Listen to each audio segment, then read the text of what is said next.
Our surrogate refused to give us the baby. Then DNA tests showed it was my husband's child after all. Hi everyone. Before we get into today's video, I need your help. We've noticed that the channel's reach has been dropping a bit, and one of the best ways you can support us is by subscribing. It's quick, free, and helps us keep bringing you new and interesting stories. Your support means the world to us, and together, we can grow this channel. Thank you so much.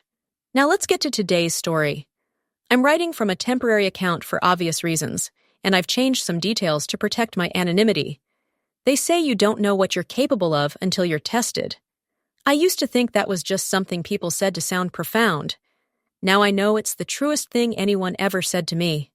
My name is Sarah, and this is the story of how I learned that the two people I trusted most in the world had conspired to destroy me in the cruelest way imaginable. And how I survived it anyway. I wanted to be a mother for as long as I can remember. Even as a little girl, I would cradle my dolls and imagine the day I'd hold my own baby. I pictured everything, the nursery colors, the lullabies I'd sing, the way their tiny hand would wrap around my finger. When I met David at 26, I knew within months that he was the one I wanted to build that future with. He was kind, stable, ambitious in a quiet way. He worked as an architect, designing homes for other families, and he spoke about wanting children with the same gentle certainty I felt. We got married when I was 28. We decided to wait a year before trying for a baby, to get our finances in order, to travel a bit, to simply enjoy being newlyweds. That year was perfect. We hiked in Colorado, ate our way through Italy, painted the spare bedroom that would eventually become a nursery. When we finally started trying, I was so confident it would happen quickly. I was healthy, young enough, careful about my diet and exercise. David was in great shape. We had no family history of fertility issues. Month after month, nothing happened. At first, it was just disappointing. Then it became frustrating. Then it became consuming. I started tracking everything: ovulation, temperatures, timing, supplements. Our sex life stopped being about intimacy and became purely mechanical, scheduled around my cycle. After 18 months, we saw a fertility specialist. Dr. Martinez was kind but direct. She ran tests on both of us. David's results came back perfect, excellent sperm count, motility, morphology. He was, as the doctor put it, textbook fertile. My results were more complicated. I had severe endometriosis that had gone undiagnosed for years. The scarring was extensive. My fallopian tubes were partially blocked. My uterine lining was compromised. Dr. Martinez said we could try IVF, but she wanted to be honest with me. My chances of carrying a pregnancy to term were less than 15%, even with intervention. I remember sitting in that office, holding David's hand, trying to process what she was telling me. All those years of imagining pregnancy, of picturing my growing belly, of planning maternity photos, all of it was slipping away. David squeezed my hand and said, "We'll figure this out. We're a team. We're going to be parents, Sarah, I promise." I believed him. God help me. I believed every word. We tried IVF anyway. 3 rounds over 2 years. Each one cost us thousands of dollars and took a devastating emotional toll. The hormones made me sick and irritable. The procedures were painful. And each time, the result was the same, negative. The 3rd failed cycle broke something in me. I spent 2 weeks barely leaving bed. I couldn't go to work. I couldn't face well-meaning friends asking how the treatment was going. I couldn't look at baby announcements on social media without dissolving into tears. David was incredible during that time. He took time off work to take care of me. He brought me soup and tea. He held me while I cried. He never once made me feel like I was failing him, even though I felt like I was failing at the one thing I wanted most in the world. One night, about 3 weeks after that 3rd failed cycle, David came home with a stack of brochures and research papers. He sat down beside me on the couch and said, "I've been looking into other options. I want you to hear me out before you say no." Surrogacy. At first, I recoiled from the idea. Having another woman carry my baby, Felt like one more way I was inadequate, one more thing my body couldn't do. But David was patient. He showed me statistics, success stories, legal protections. He explained that we could still use my eggs if they were viable, that the baby would still be genetically ours, that this was just another path to the same destination. "You'll still be the mother," he said, looking into my eyes. "Biology doesn't change that. Love does. And this baby is going to be so loved, Sarah, by both of us." Over the next few months, I warmed to the idea. We consulted with Dr. Martinez, who thought surrogacy was an excellent option for us. My eggs were still viable. It was just my uterus that couldn't sustain a pregnancy. We could do IVF with a gestational surrogate, using David's sperm and my eggs. We started researching surrogacy agencies. We attended informational sessions. We learned about the legal process, the medical protocols, the costs. It wasn't cheap. We were looking at upwards of $80,000 when all was said and done. But we had savings, and David got a small inheritance from his grandfather that year. We could make it work. Finding the right surrogate was crucial. The agency we chose, New Beginnings Surrogacy, had an extensive vetting process. Potential surrogates underwent medical screenings, psychological evaluations, background checks, and interviews. That's how we met Amber. Amber Collins was 29 years old, married with 2 children of her own. She lived about 40 minutes away in a suburb just outside the city. She worked part-time as a dental hygienist and wanted to be a surrogate, she told us, because her own pregnancies had been easy and joyful, and she wanted to help a family who couldn't have that experience themselves. When we first met her at the agency, I was struck by how normal she seemed. Not glamorous or dramatic, just a regular woman with a kind smile and an easy manner. She talked about her kids Tyler, age 7, and Emma, age 4, with obvious affection. She showed us pictures. She seemed genuine, warm, honest. Her husband, Mike, seemed supportive too. He came to the second meeting and explained that he and Amber had discussed this thoroughly, that he understood the commitment, that they were doing this as a family decision. David and I both felt good about Amber. She felt safe. She felt like someone we could trust with the most important thing in our lives. We proceeded with the legal contracts. Amber would carry our embryo to term. We would cover all medical expenses, provide a base compensation of $40,000, plus additional funds for maternity clothes, travel to appointments, and other pregnancy-related costs. Upon birth, Amber would relinquish all parental rights, and David and I would be listed as the legal parents. Everything was done through the agency and our respective lawyers. Everything was supposed to be above board, transparent, protected. The embryo transfer happened on a Tuesday in October. Dr. Martinez transferred 2 embryos into Amber's uterus, our best chance at a successful pregnancy. David and I held hands in the waiting room, barely breathing, hoping this would finally be it. 2 weeks later, Amber took a pregnancy test. Positive. I cried for an hour when she called to tell us. Happy tears, relieved tears, grateful tears. David picked me up and spun me around our kitchen, laughing. We were finally going to be parents. The first trimester went smoothly. Amber had some morning sickness, but nothing severe. We went to every ultrasound appointment. We heard the heartbeat at 8 weeks, and I sobbed in the exam room. We saw the baby's tiny form on the screen at 12 weeks, and David squeezed my hand so hard it hurt. Amber sent us weekly updates photos of her growing belly, little anecdotes about cravings, or how Tyler and Emma were excited about helping make a baby for the nice couple.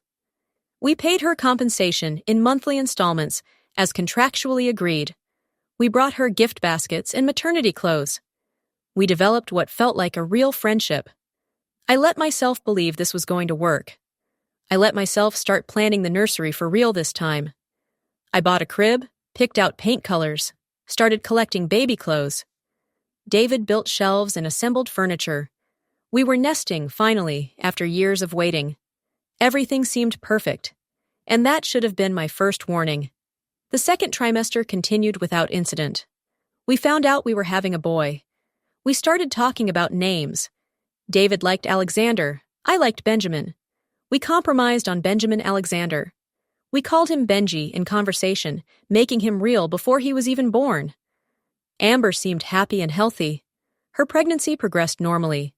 The 20-week anatomy scan showed everything developing as it should. We were on track for a June birth.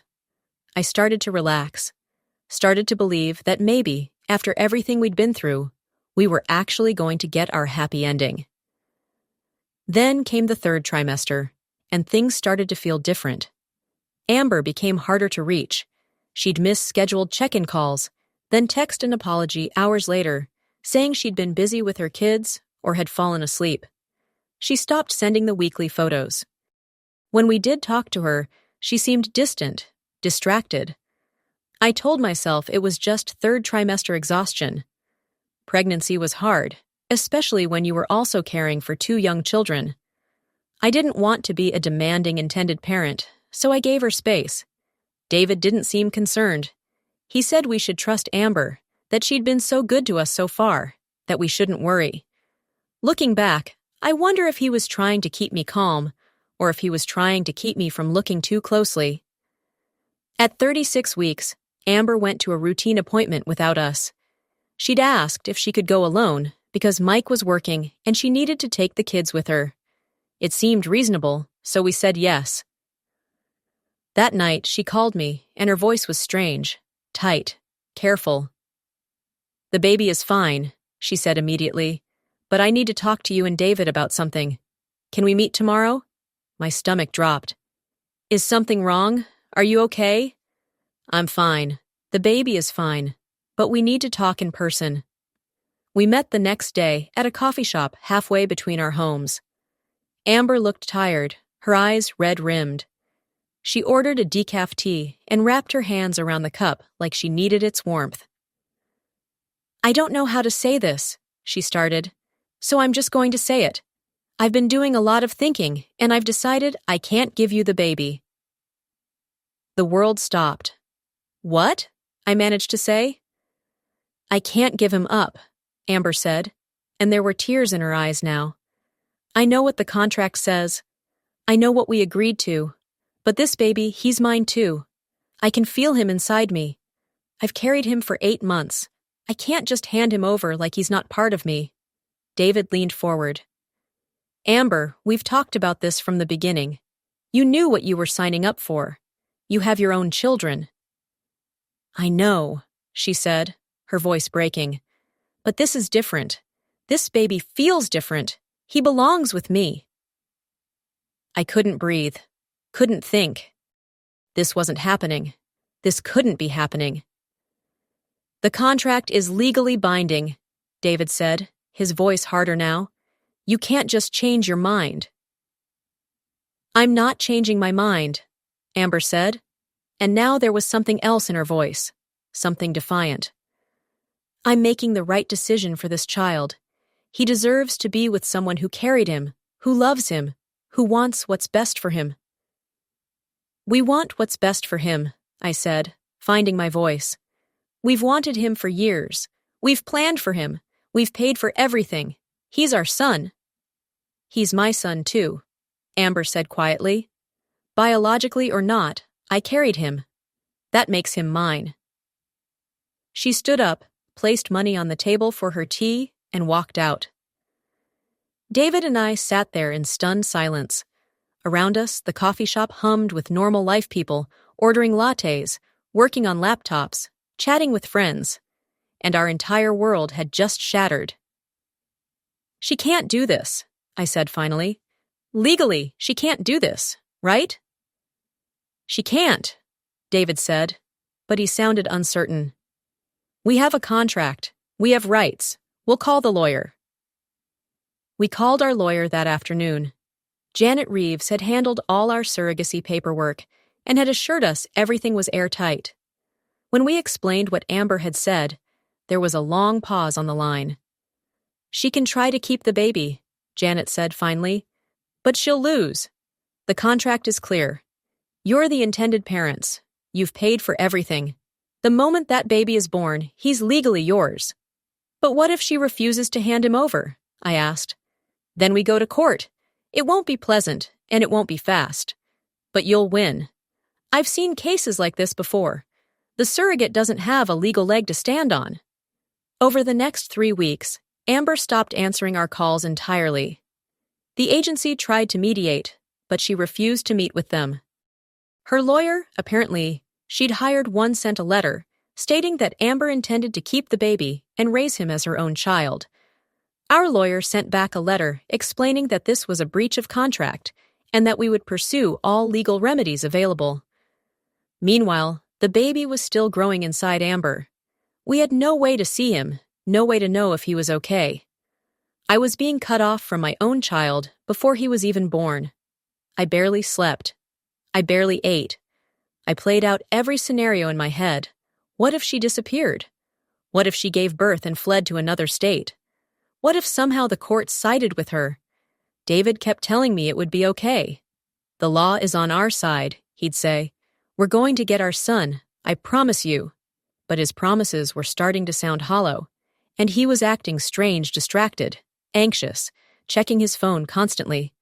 When I asked him what was wrong, he'd say he was just stressed about the situation. Which made sense. We were both stressed, but something felt off in a way I couldn't articulate.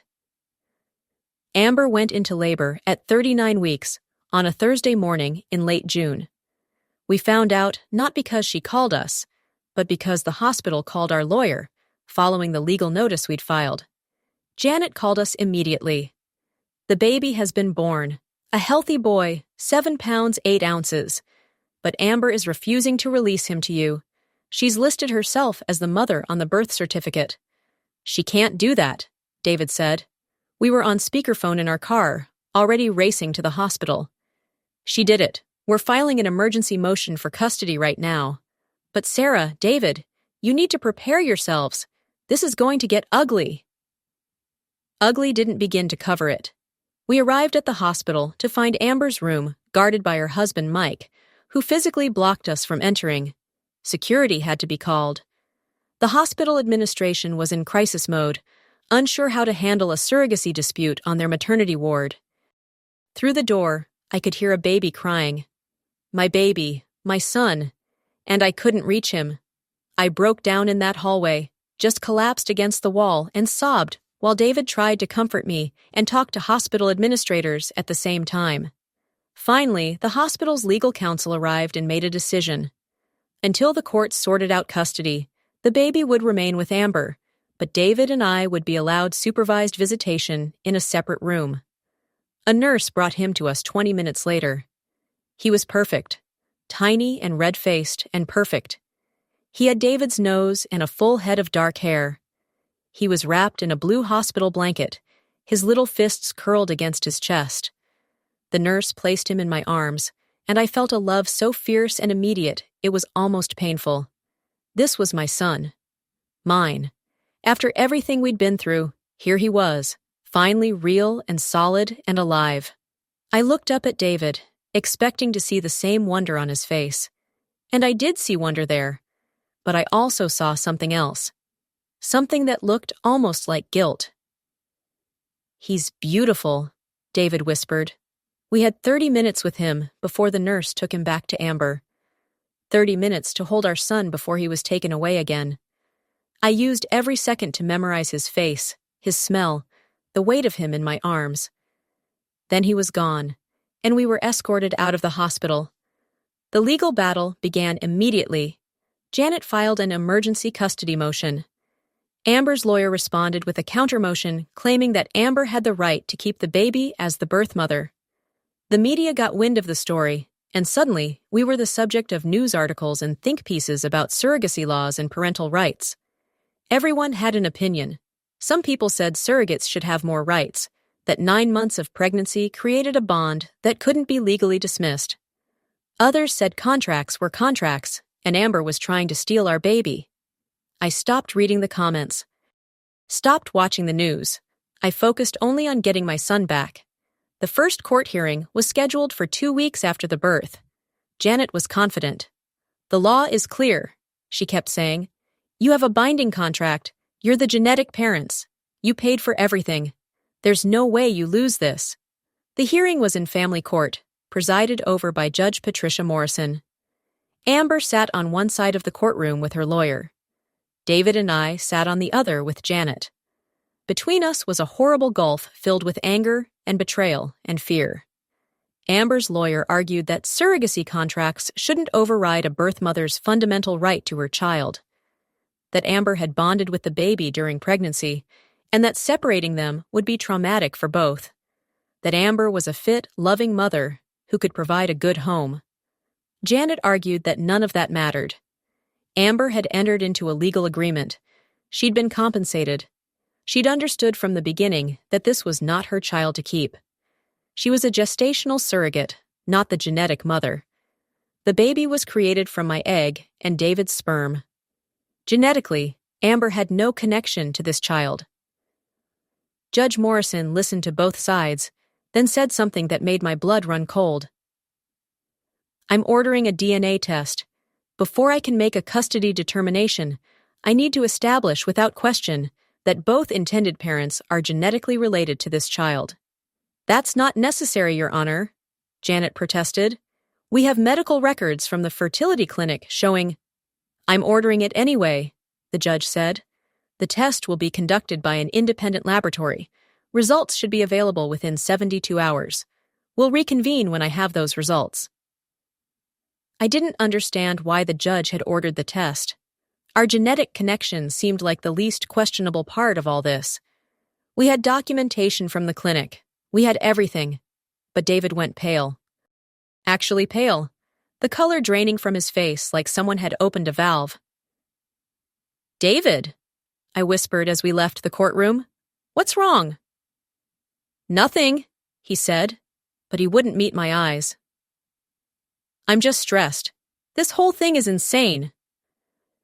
The DNA test was conducted the next day. A technician came to our house and swabbed the inside of our cheeks. The baby was tested at the hospital, where Amber was still staying with him. The samples were sent to the lab for expedited processing. Those 72 hours were the longest of my life. I couldn't sleep, couldn't eat, couldn't focus on anything except waiting for results I was sure would prove what we already knew, that Benji was ours. David was barely home during those 3 days. He said he needed to work, needed to distract himself. When he was home, he was silent and withdrawn. I thought he was just scared about the case, about the possibility of losing our son. I didn't know he was scared of something else entirely. The results came back on a Monday afternoon. Janet called us and asked us to come to her office immediately.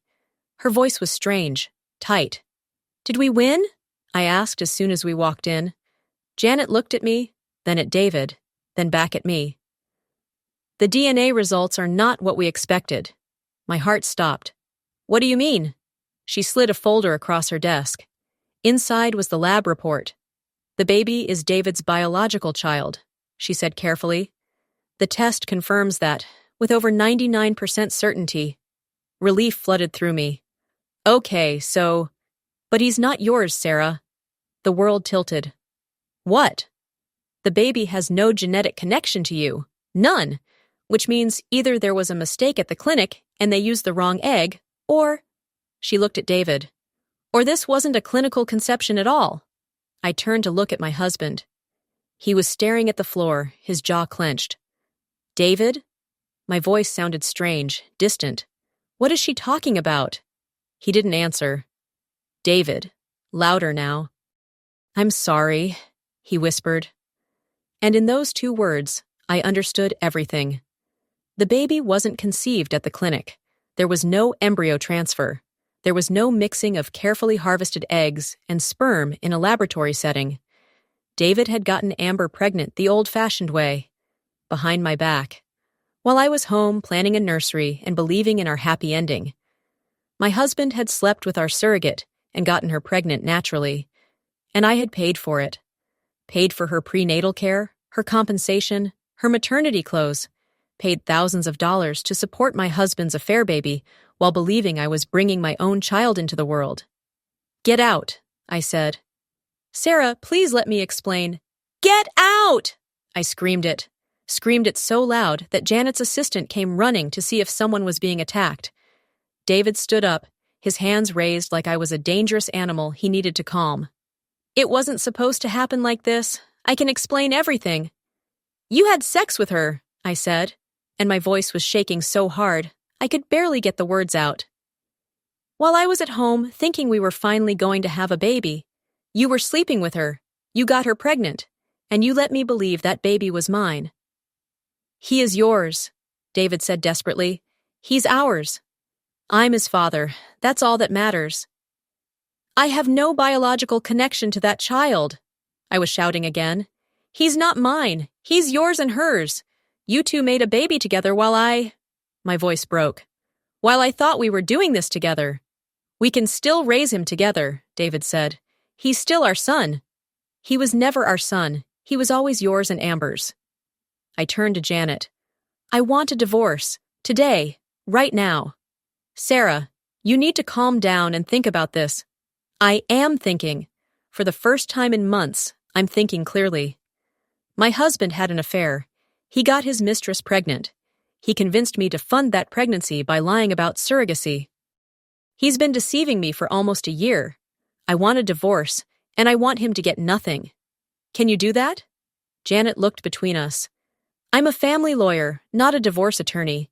But yes, I can recommend someone. And given the circumstances, you'd likely have grounds for an at-fault divorce based on adultery and fraud. Set it up, I said. I walked out of that office and drove home alone. David tried to follow me, calling my phone over and over, but I didn't answer. When I got home, I locked the doors and sat in what was supposed to be the nursery, surrounded by furniture we'd assembled together and clothes I'd carefully washed and folded. None of it was for my baby. It was for his. I don't know how long I sat there. Hours, maybe. It was dark outside when I finally moved. I went downstairs, poured myself a glass of wine, and started going through our financial records. If David had been having an affair with Amber, there would be evidence. Unexplained charges, cash withdrawals, missing time. I just had to find it. And I did. God, I found so much. Cash withdrawals going back 10 months, totaling almost $15,000. Restaurant charges during work hours when David was supposed to be at job sites. Hotel rooms booked in the next town over. And text messages. I logged into our phone account online and pulled up David's records. Hundreds of messages to a number I didn't recognize, starting months before we even met Amber officially. They'd been talking for almost a year, which meant they'd known each other before the agency introduced us, which meant the entire thing had been a setup from the beginning. I spent the next week being a detective in my own life. I hired a private investigator to fill in the gaps, and piece by piece, the real story emerged. David and Amber had met at a conference about 2 years earlier. Both attended a session on urban development. Amber's husband worked in construction. They'd struck up a conversation, exchanged numbers, stayed in touch. At some point, that friendship had turned into something else. The affair started about 18 months ago, while I was going through my third failed IVF cycle. When that cycle failed, and I was too depressed to function, David had apparently gone to Amber for comfort, and she'd provided it.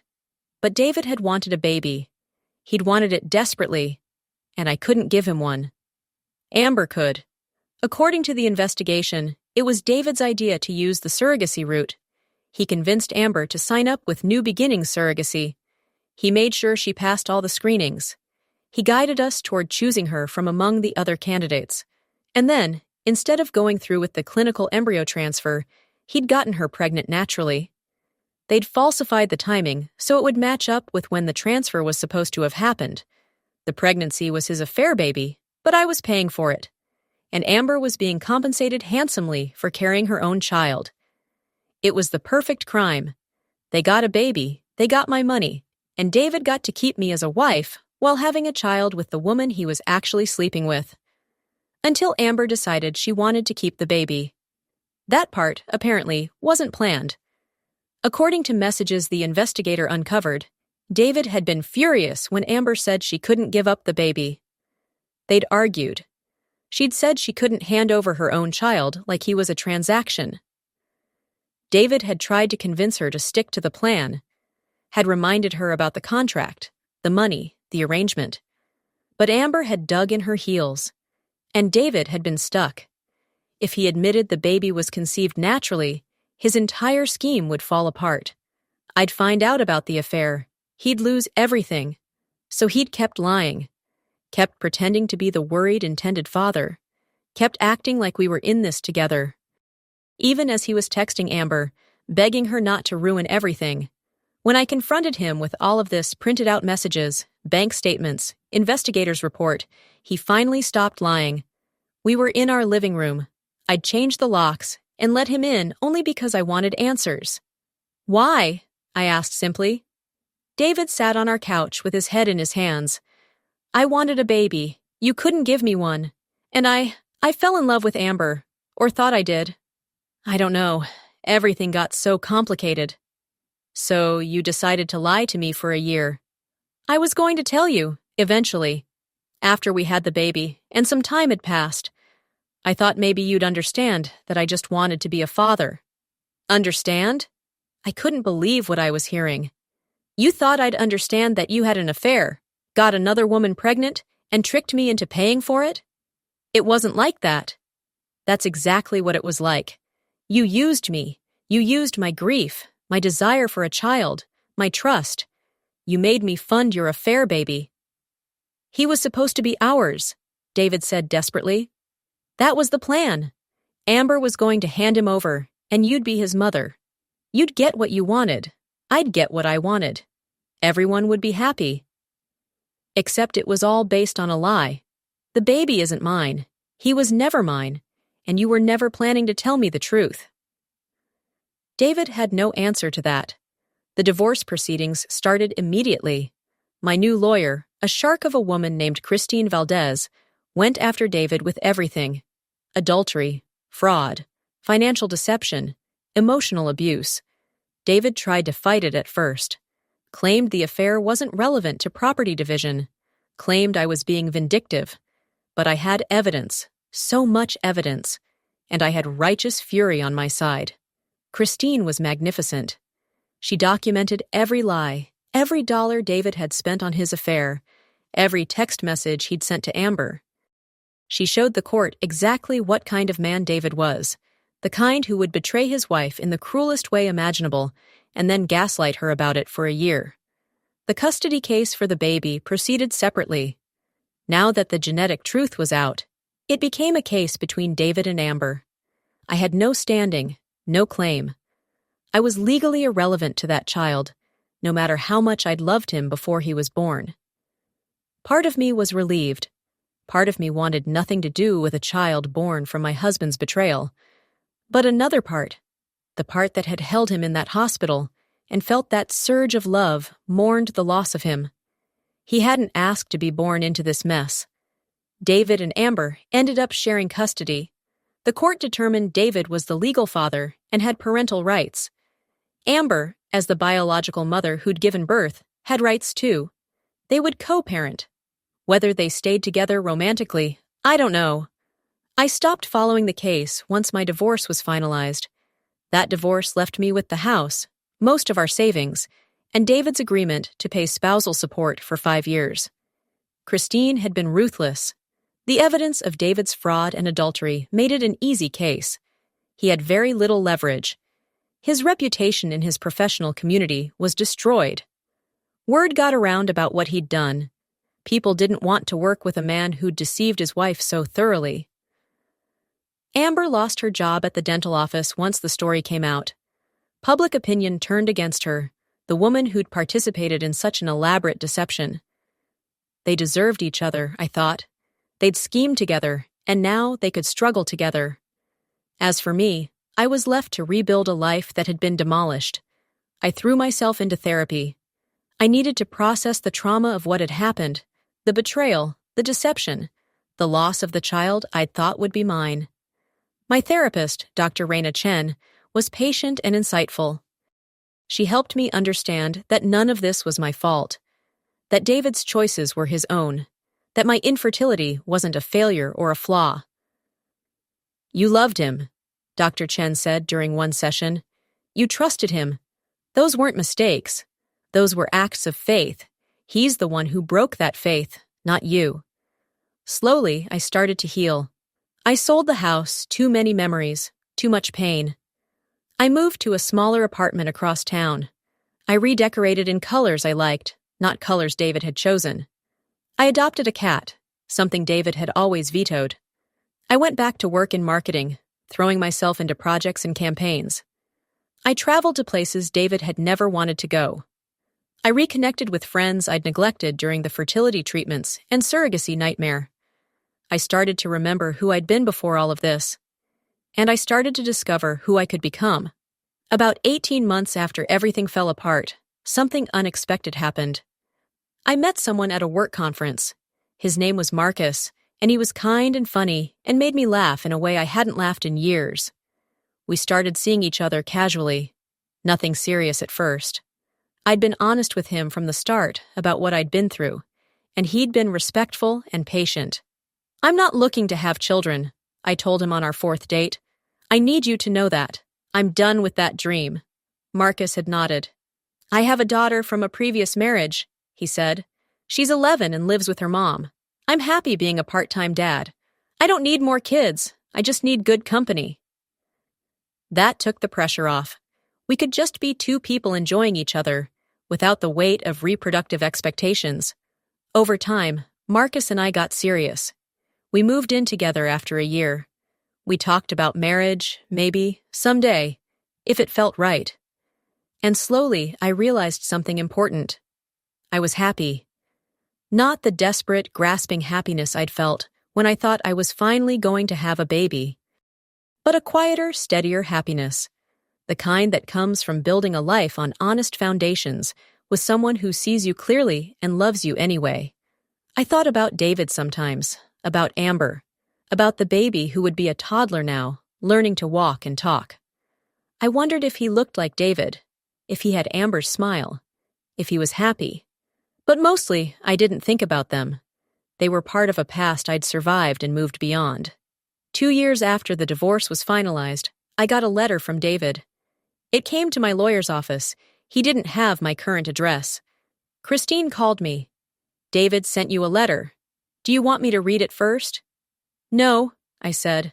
"I'll read it." The letter was short. "Sarah, I know I have no right to contact you. I know you probably hate me. I deserve that. I wanted you to know that I'm sorry. Not the kind of sorry that asks for forgiveness, because I know I don't deserve that. But the kind of sorry that acknowledges the harm I caused. I destroyed your trust. I destroyed your dream of becoming a mother. I destroyed our marriage and our life together. And I did it all because I was selfish and weak and convinced myself that what I wanted mattered more than your feelings. I was wrong about everything. Amber and I aren't together anymore. We tried for the baby's sake, but it turned out we didn't actually love each other. We just loved the idea of having a child together more than we loved each other. Now we co-parent from separate homes and barely speak. Our son, his name is Owen, is healthy and happy. He doesn't know the full story yet. Someday he'll ask questions, and I'll have to tell him the truth about how he came into this world. I dread that conversation. I'm not writing this to ask for anything, not forgiveness, not reconciliation, not even acknowledgement. I just wanted you to know that I understand what I did to you, and that I'm sorry. I hope you're happy, Sarah.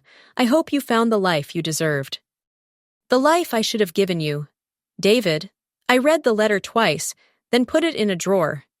Not in anger, not in forgiveness, just in acceptance. He'd said what he needed to say, and I'd heard it. But I didn't need it. I'd already moved on. Marcus came home that evening with takeout from my favorite Thai place. We ate dinner on the couch, watching a documentary about ocean wildlife. His daughter called and told us about her science project. The cat curled up between us, purring. It was an ordinary evening, quiet, simple, nothing dramatic or earth-shattering, and it was perfect. Because I'd learned something through all the pain and betrayal and legal battles. I'd learned that happiness doesn't come from getting what you thought you wanted. It comes from building a life that's honest and real, even if it looks nothing like what you planned. I'd wanted to be a mother. That dream had died in the cruelest way possible. But in its place, I'd found something else. Strength I didn't know I had. Resilience that surprised me. The ability to burn down a life built on lies and rebuild something true from the ashes. David and Amber had thought they were so clever. They'd thought they could manipulate me, use my grief and my trust to get what they wanted while leaving me in the dark. But they'd underestimated me. When the truth came out, I didn't crumble. I didn't let them gaslight me into accepting their version of reality. I didn't let them convince me that somehow this was all okay, that the baby could still be ours despite the betrayal. I faced the truth head-on, no matter how much it hurt. I gathered evidence. I built a case. I fought back with everything I had. And I won. Not because I got the baby, I didn't. Not because David and Amber suffered, though they did. I won because I refused to be a victim. I refused to let their betrayal define me. I took back my power. I took back my life. And I built something new on my own terms. That's what they never understood. They thought breaking me would be easy. Thought I'd be so desperate for motherhood that I'd accept any scraps they threw my way. They were wrong. I was stronger than they imagined, smarter, more capable of surviving loss than anyone gave me credit for. And in the end, that strength saved me. Marcus looked over at me from his side of the couch. "You okay? You've been quiet." I smiled at him. "Yeah, I'm good." And I was. For the first time in years, I was genuinely, completely good. The woman who'd sat in that fertility clinic, desperate and broken, felt like someone from another lifetime. She'd been through hell and come out the other side transformed. I'd mourned the child I'd never have. I'd mourned the marriage I'd lost. I'd mourned the future I'd imagined. But mourning isn't the same as being destroyed. Grief doesn't have to be the end of the story. Sometimes it's just the beginning of a different one. 3 years after the divorce, I did something I never thought I'd do. I became a volunteer counselor for an infertility support group. Other women going through what I'd been through needed to hear that survival was possible. That life after failed treatments, after broken dreams, after betrayal even, that life was still worth living. I met women at every stage of the journey, some still clinging to hope, spending their life savings on one more round of IVF. Some considering surrogacy and terrified of making the wrong choice. Some mourning the loss of biological children and trying to figure out what came next. I couldn't give them easy answers. I couldn't promise them happy endings. But I could tell them the truth, that they were stronger than they knew, that they would survive this, that there was life on the other side of grief, even if it looked nothing like what they'd planned. One woman in particular stands out in my memory. Her name was Jennifer, and she just had her 4th failed IVF cycle. She came to group one evening, barely holding herself together. "I feel like such a failure," she sobbed. "My body won't do the one thing it's supposed to do. My husband says it doesn't matter, that he loves me anyway, but I can see the disappointment in his eyes. I don't know how to move forward." I let her cry. Let her rage. Let her grieve. Then I told her something I'd learned the hard way. Your worth isn't determined by your fertility. You're not a failure because your body can't carry a pregnancy. You're a whole, complete person, exactly as you are. "But I wanted to be a mother so badly," Jennifer said. "I know, I did too. And it's okay to mourn that. But here's what I learned. There are many ways to build a family. Many ways to find meaning and purpose. And sometimes the life you end up with is better than the one you planned, even if it takes time to see it." Jennifer looked at me with red, swollen eyes. "Did you ever have children?" "No," I said honestly, and for a long time, that felt like the end of the world. But it wasn't. It was just the end of one dream, and the beginning of others I never knew I could have. She nodded slowly, processing. "How did you survive it?" "One day at a time. One choice at a time. I chose to face the truth instead of living in denial. I chose to fight for myself when others tried to take advantage of me. I chose to build a new life when the old one fell apart. And eventually, those choices added up to something good. That's the message I carried with me, the one I shared with every woman who walked through those support group doors. Infertility isn't fair. Betrayal isn't fair. Loss isn't fair. But you can survive unfair things. You can grieve them, process them, and still build a beautiful life on the other side. 4 years after everything fell apart, Marcus and I got married. Small ceremony, just close friends and family. His daughter was our flower girl. My best friend was my maid of honor. David wasn't invited. Of course he wasn't. But I didn't spend any time thinking about him on my wedding day. He'd taken up enough space in my life already. This day was about moving forward, not looking back. Marcus and I honeymooned in Greece. We hiked through ancient ruins, swam in impossibly blue water, ate fresh fish at seaside tavernas. We talked about our future, where we wanted to travel, how we wanted to spend our time, what dreams we still wanted to chase. Neither of us mentioned children. That ship had sailed for both of us, and we were okay with it. We had each other. We had Marcus's daughter part-time. We had careers we loved and friends who mattered, and a life that felt full. It was enough. More than enough. Sometimes I still think about Owen, David and Amber's son. The baby I held for 30 minutes in a hospital room, believing he was mine. I hope he's happy. I hope he's loved. I hope David learned to be a better father than he was a husband. But Owen isn't mine, and he never was. That was the hardest truth I ever had to accept. But accepting it freed me. I don't have to wonder what happened to the life I was supposed to have, because I'm living the life I actually have. And it's a good one. 5 years after the divorce, I ran into Amber at a grocery store.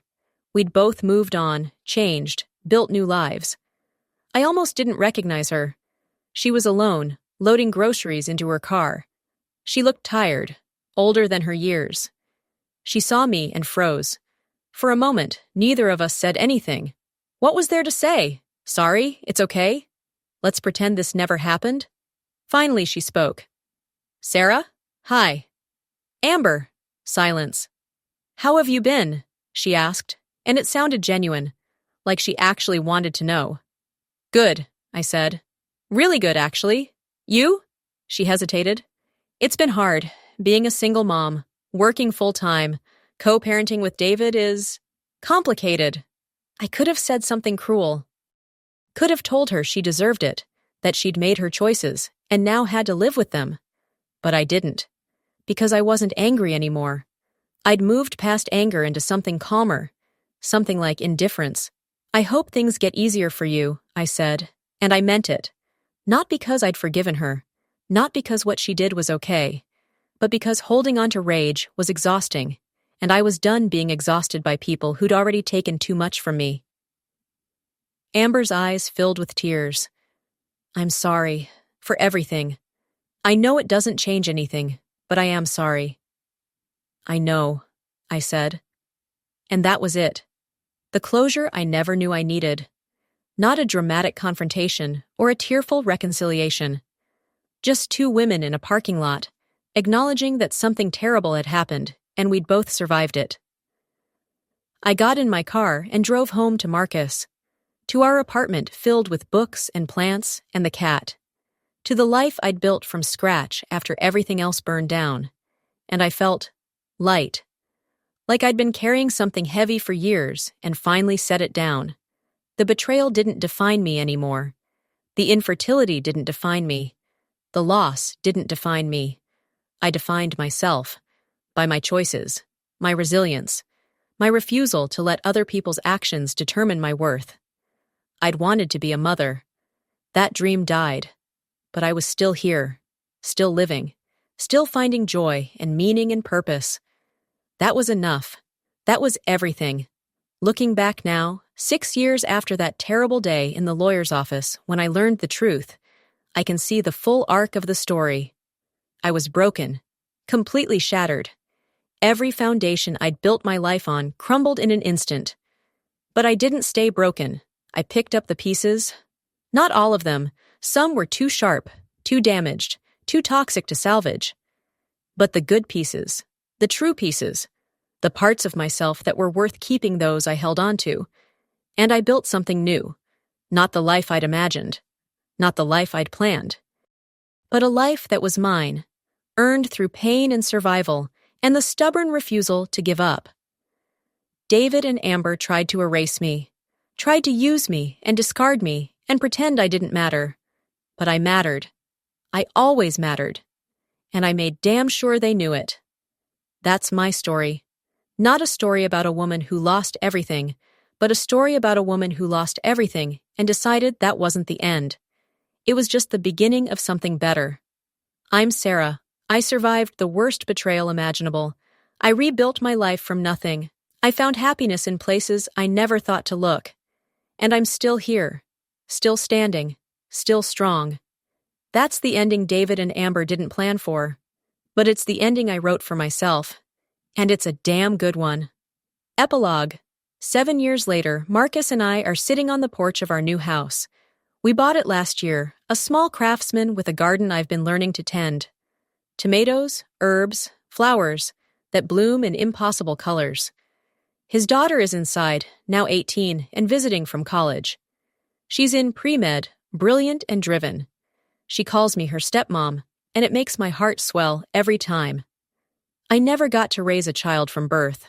Never got to experience pregnancy or midnight feedings or first words. But I got something else, a teenager who needed a safe space, who asked for advice about boys and college applications and life, who trusted me enough to be vulnerable. It's not what I planned, but it's real. And it's mine. Marcus reaches over and takes my hand. What are you thinking about? Just how different things are now, from 7 years ago. Better different? I think about that woman sitting in a lawyer's office, watching her entire world collapse. I think about the pain, the betrayal, the overwhelming grief, and then I think about who I am now, stronger, wiser, happier. Yes, I say, better different. Because here's the truth David and Amber never understood. They didn't destroy me, they tried. They came damn close. But in the end, all they did was force me to become someone stronger than I ever knew I could be. They wanted me gone, erased, forgotten. Instead, I'm here. Living well, loving deeply, building a life that's honest and real and mine. That's the best revenge. Not destruction or suffering or punishment. Just surviving and thriving. And never ever letting anyone convince me I'm less than I am. I'm Sarah. I'm a survivor. I'm a fighter. I'm whole. And that's my happy ending.